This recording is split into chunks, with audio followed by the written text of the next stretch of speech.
Assalamualaikum warahmatullahi wabarakatuh. Jumpa lagi sama saya Saka Maiden Channel. Kali ini kita akan membahas tentang terjemahan Injil Barnabas bab ke-16 dan 17-nya ya. Oke, langsung saja kita mulai. Bab 16. Pengajaran mengagumkan oleh Yesus kepada rasul-rasulnya tentang konversi dari kehidupan.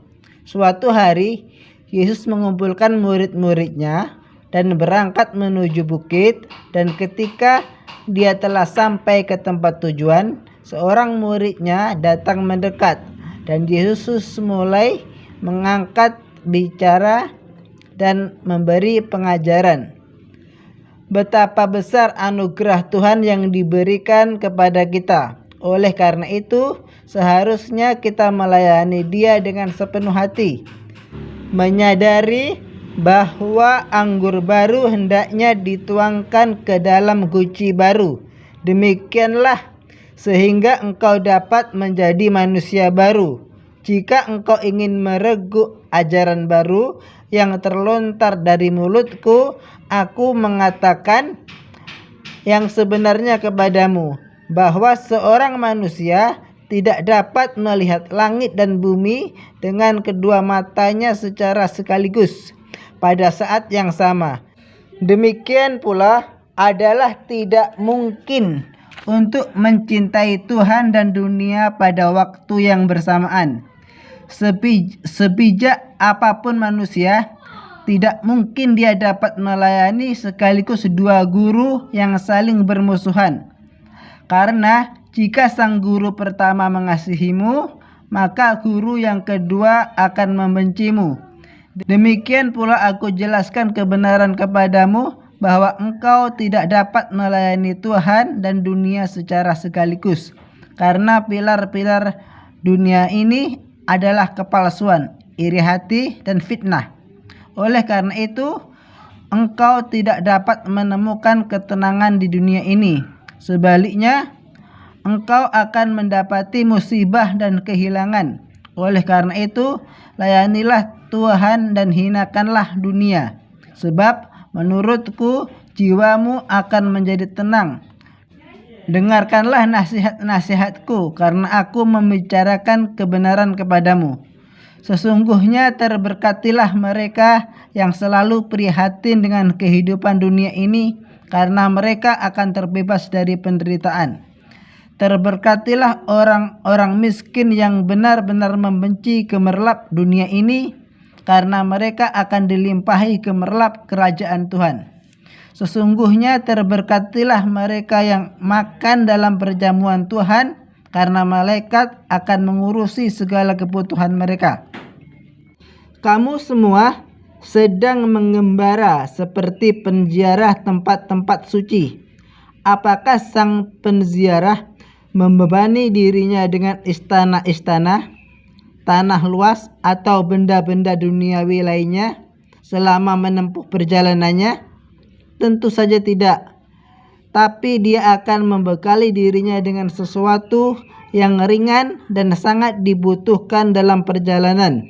Dan jika engkau menginginkan contoh lain, aku akan memberikan padamu agar engkau melakukan semua yang aku jelaskan kepadamu. Jangan bebani hatimu dengan hasrat-hasrat duniawi dan berkata, siapa yang akan memberi kita pakaian, atau siapa yang akan memberi kita makan? Tapi perhatikanlah bunga-bunga, pepohonan, dan burung-burung. Tuhan memberi pakaian dan merawat mereka dengan keagungan yang lebih besar daripada seluruh keagungan yang dimiliki oleh Solomon. Solomon di sini adalah Nabi Sulaiman ya. Dan Dia maha kuasa untuk merawatmu. Hanya Tuhan yang menciptakanmu dan memanggilmu dalam pelayanannya. Dan selama 40 tahun menyebabkan mana makanan yang dianugerahkan Tuhan kepada Bani Israel selama 40 tahun hidup menderita di gurun. Diturunkan dari surga untuk Bani Israel di tengah gurun gersang. Sebenarnya ada dua makanannya ya. yaitu mana dan salwa. Mana itu sejenis bawang-bawangan, sedangkan salwa itu sejenis kacang-kacangan. Begitu menurut para ulama. Oke, kita lanjut lagi. Dan tidak mengeluh bahwa pakaian mereka akan bertambah kumal atau usang. Mereka berjumlah 640.000 laki-laki dewasa, termasuk di dalamnya perempuan dan anak-anak. Aku mengatakan yang sebenarnya kepadamu, bahwa langit dan bumi akan gagal, tapi tidak dapat menggagalkan rahmatnya kepada mereka yang beriman kepadanya. Bahkan orang kaya di dunia ini dalam kemakmurannya menderita kelaparan dan binasa. Ada seorang kaya yang harta bendanya semakin bertambah, dan dia berkata, "Apa yang akan aku perbuat, wahai jiwaku? Aku ingin menghancurkan gudang-gudang hartaku, karena mereka tidak dapat menampung lebih banyak lagi. Dan aku akan membangun gudang-gudang baru yang lebih besar. Oleh karena itu, engkau akan memenangkan jiwaku." Oh, betapa malangnya dia, karena pada malam itu juga dia meninggal. Seharusnya dia ingat akan kaum miskin dan membiasakan diri untuk menyedekahkan harta kekayaannya yang diperoleh secara curang, karena sedekah ini akan membawa kemakmuran di kerajaan surga. Jelaskan kepadaku, aku meminta kepadamu, jika engkau menitipkan uangmu di bank kepada pengumpul pajak, dan dia kemudian memberikan kepadamu 10 atau 20 kali lipat, bukankah engkau akan memberikan semua yang kamu miliki kepada orang itu? Tetapi aku mengatakan kepadamu yang sebenarnya, bahwa apapun yang engkau berikan atas nama Tuhan, maka engkau akan menerima kembali ratusan kali lipat dan akan hidup abadi. Lihatlah betapa engkau akan sepenuh hati untuk melayani Tuhan.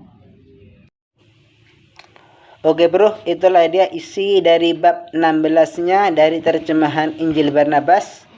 Kita cukupkan sampai di sini dulu karena sudah terlalu panjang kan. Bab 17-nya lanjut minggu depan insyaallah.